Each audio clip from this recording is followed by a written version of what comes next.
Hello, we are Geeks Assembled.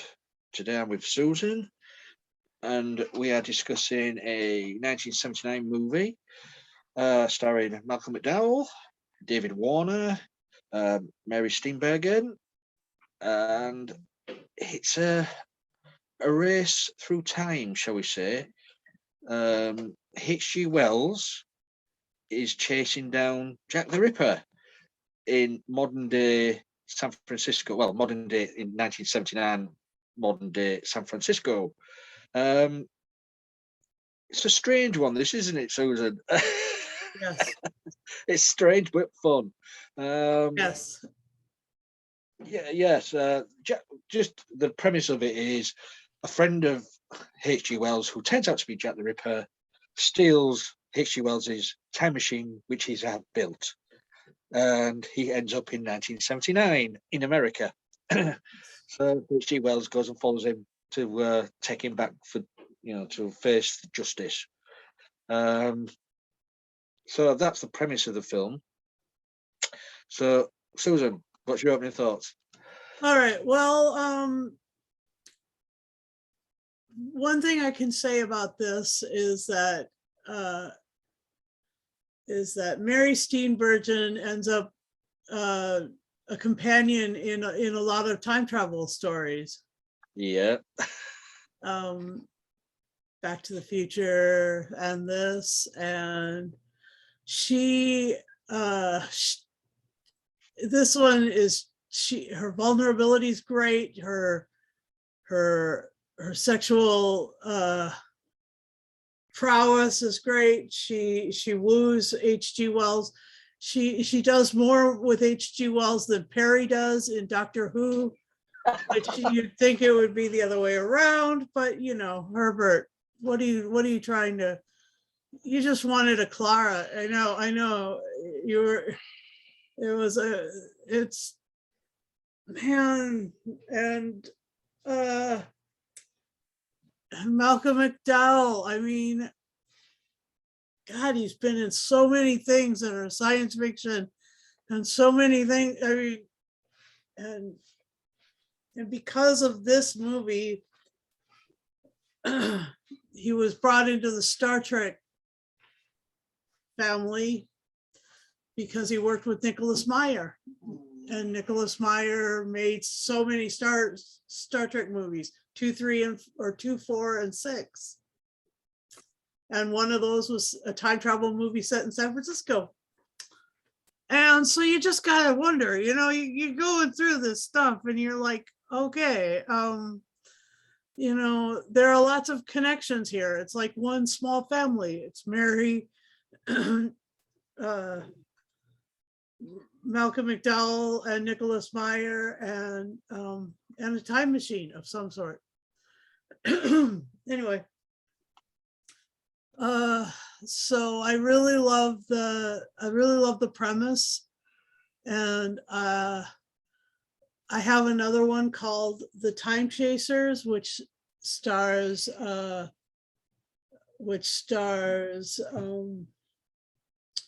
Gavin MacLeod as the time traveler, and his friends, and it's sort of the similar story, except for not as much murder. And David Warner plays a really good Jack the Ripper. I was surprised. I mean, he's a really, usually he's such a great hero. But this one, he's just evil. Really? Yeah. I thought he's always made a living of being the bad guy. All right. Well, sometimes, but yeah, he's got this one. Yeah. All right. I see your point. Okay. And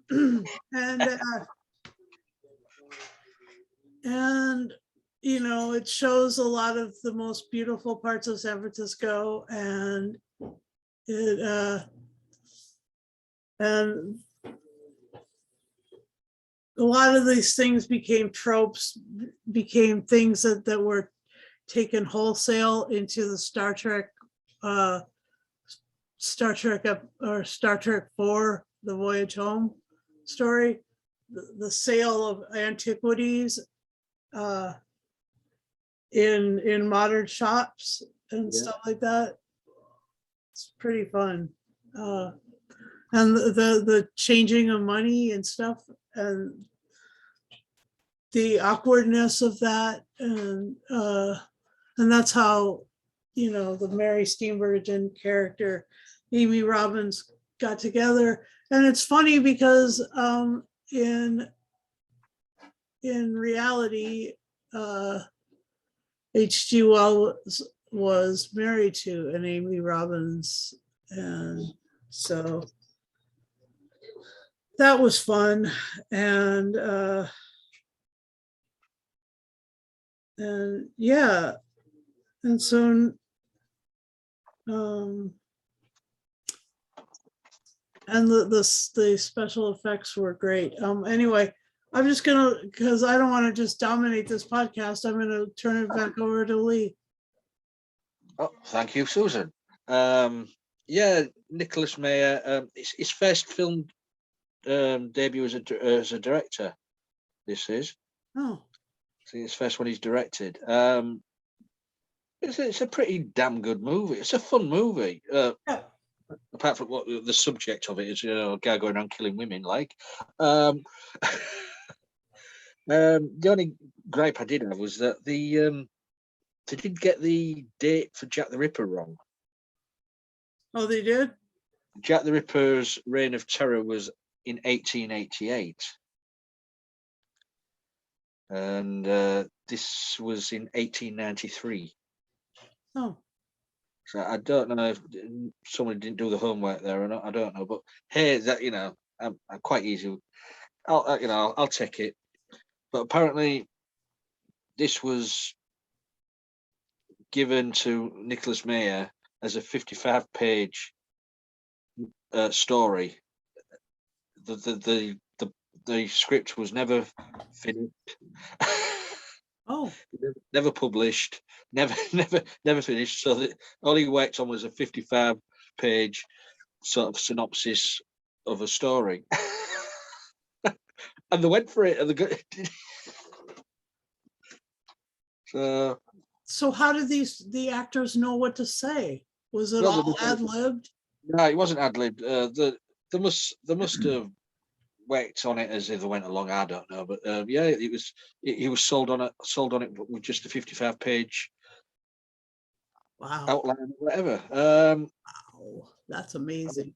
I mean, I know Malcolm McDowell wanted to do this because he was getting a bit bored of the roles he was getting of all these sex featured movies he was doing at the time, Caligula and Clockwork Orange and stuff like that. He wanted something different, so he went for the role. And I know as well the studios didn't want David Warner.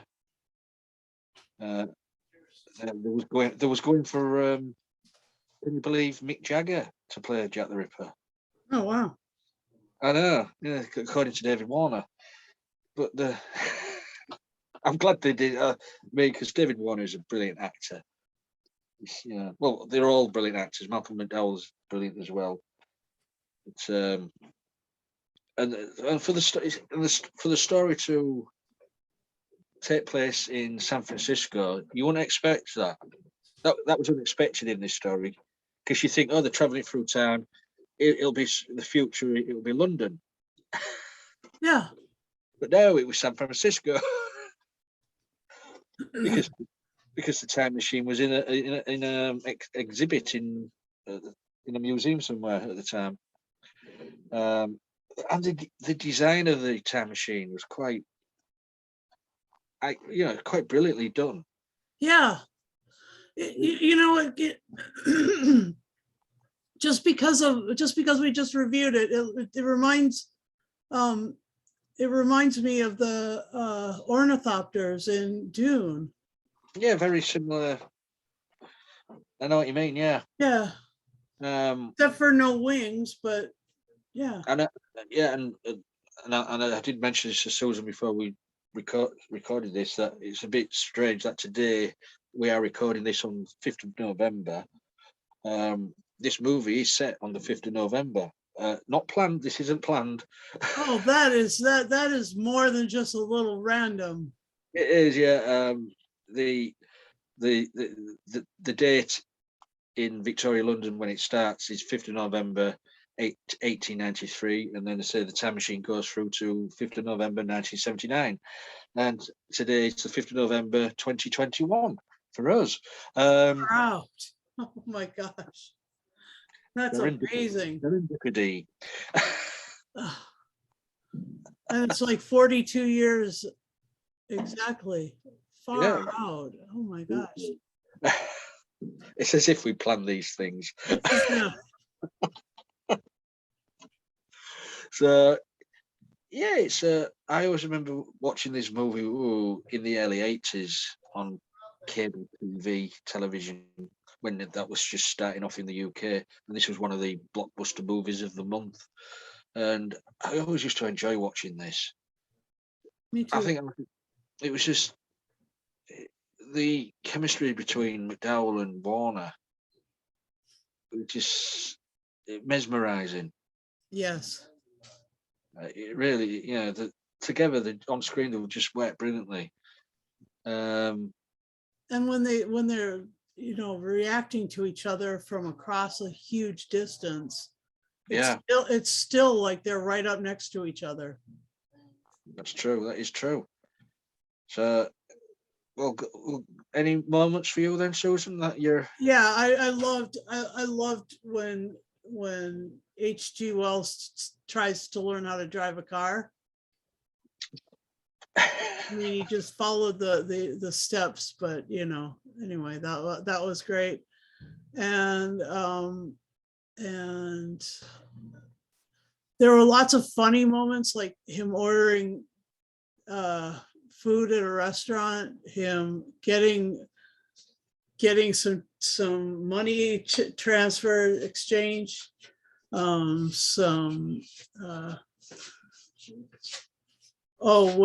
the Scotland Yard comes in and find the gloves with her blood on it. Yeah. In his house, and they like go from room to room. And unlike American Cops, if this was an American cop, if Nicholas Meyer wasn't so, focused on being British, they would have trashed the joint. Like that, like even making a movie about British police, they would have trashed the joint. They would have thrown beds around and stuff looking for him, and instead they just, were very systematic. to live in the UK where police are not fucking nightmares all the time. Some of them are. All right, I know. I've seen Ashes to Ashes. Let me see. Let's see. Other favorite moments. I love the special effects of this time machine. It's very Doctor Who-ish. It's very Peter Davison Doctor Who-ish. Oh, the lights, the lights and the colors and everything. Yeah. It's Peter Davison Doctor Who. Roughly around the same sort of time, wasn't it? Yeah. So that was fun. And then another thing that was great was the chemistry of McDowell and Steenburgen. I thought, for first time I saw this, I was like, that's a beautiful romance. Mm. I mean, so beautiful. And she was making all the moves. And she was in, and the fact that they got together sexually, just proves that there was it was they were responding to each other well. And that was always so romantic to me. Oh my gosh,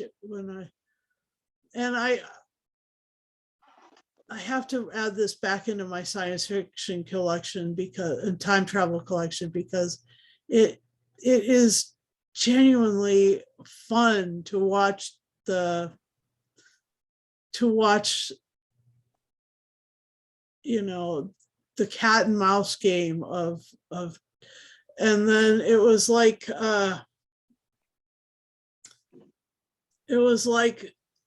going to the French gendarme in Pink Panther, like the police didn't believe him, and his Yeah.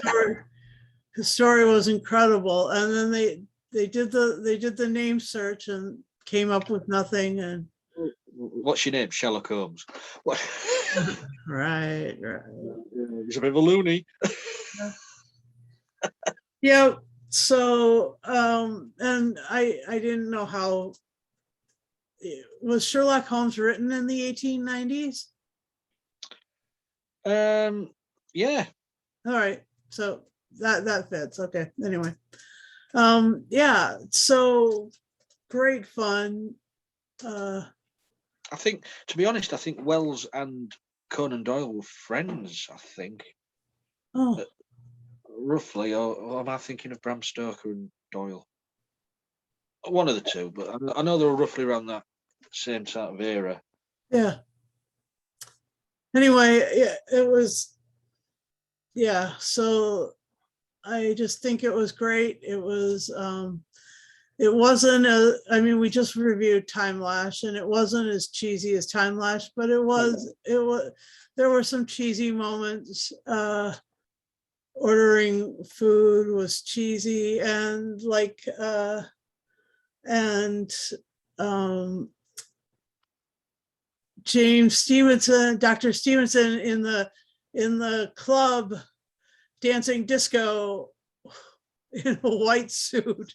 Where the hell did he, how the hell did he know to buy a white suit to go disco dancing? I mean, really? I mean, cheesy.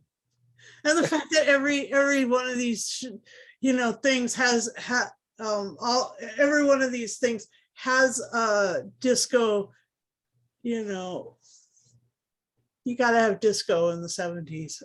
Anyway, and Nicholas Meyer, again, excellent movie for his first directing.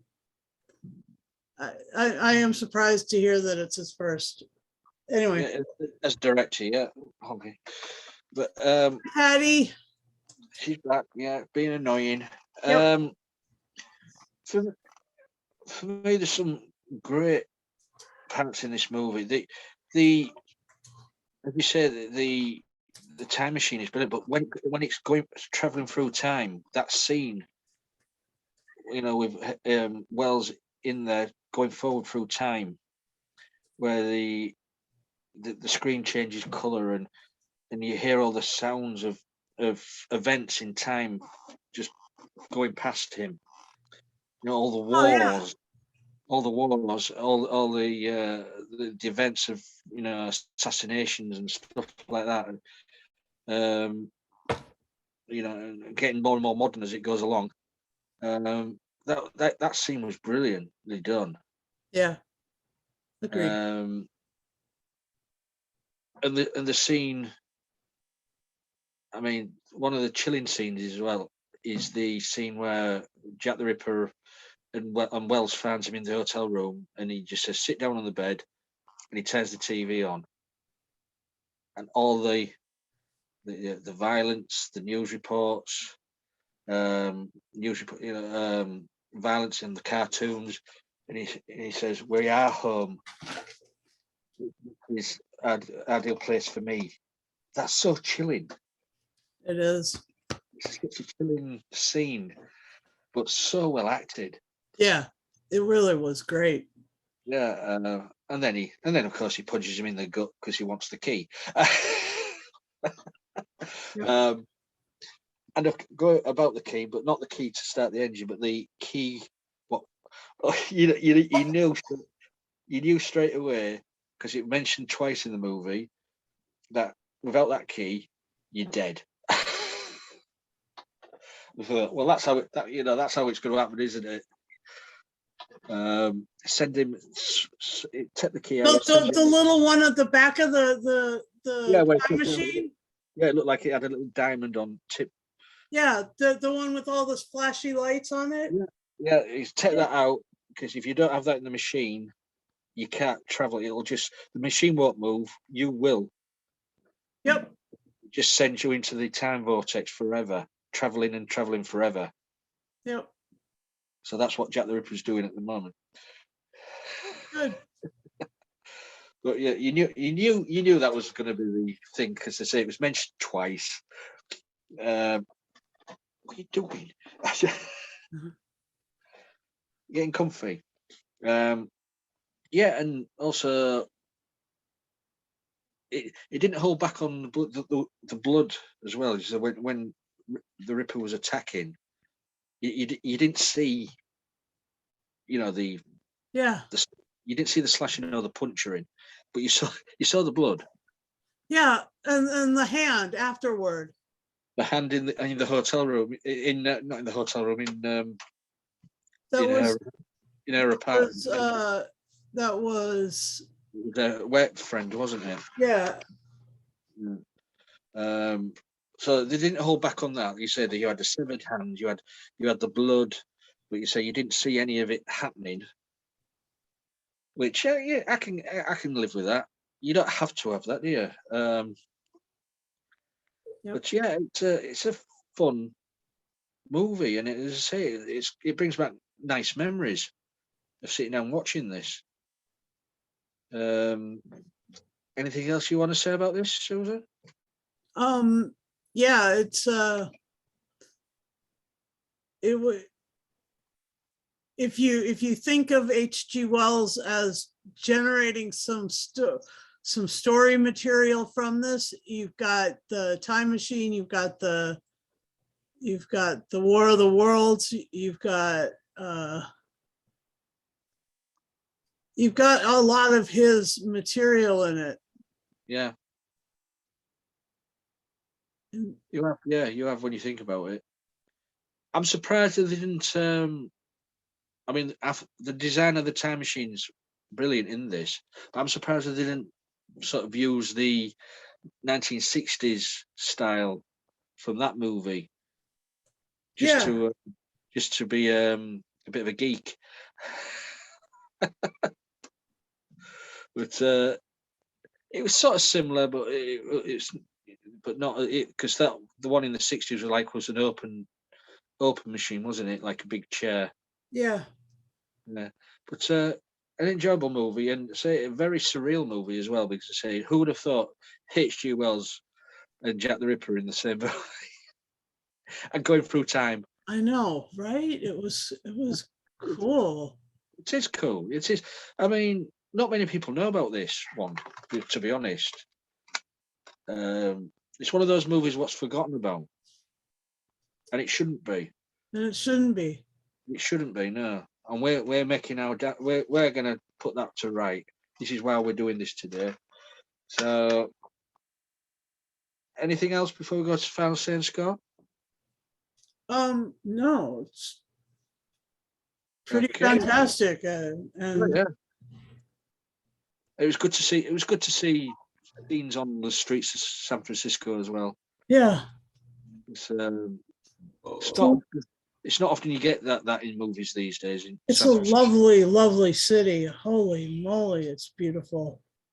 Yeah, I mean, back in the 70s, it was because the height of the success of the TV series, The Streets of San Francisco. Nearly every movie was filmed there, wasn't it?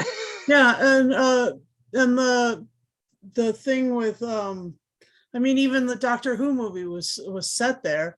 I mean, a lot of things have, through time have been set there. And, this was actually the city because, they, I mean, these days, Hollywood seems to leave San Francisco alone. Yeah. They never set really anything there these days. Yeah. It must be that the unions in San Francisco are so strong, and it's just too expensive to shoot there now. Maybe so. Maybe so. I don't know. We'll never know. We don't know. We don't know. Well, right then, we'll go to Final Train School, shall we? Sure. While the cat sticks her claws in my leg, I will grin and say, Susan, over to you. Ow. Oh, Patty, treat him better. Okay. This time after time has like some amazing stuff in it. It's got romance, it's got humor, it's got, I mean, some bloody tough moments with Jack the Ripper, and the fact that it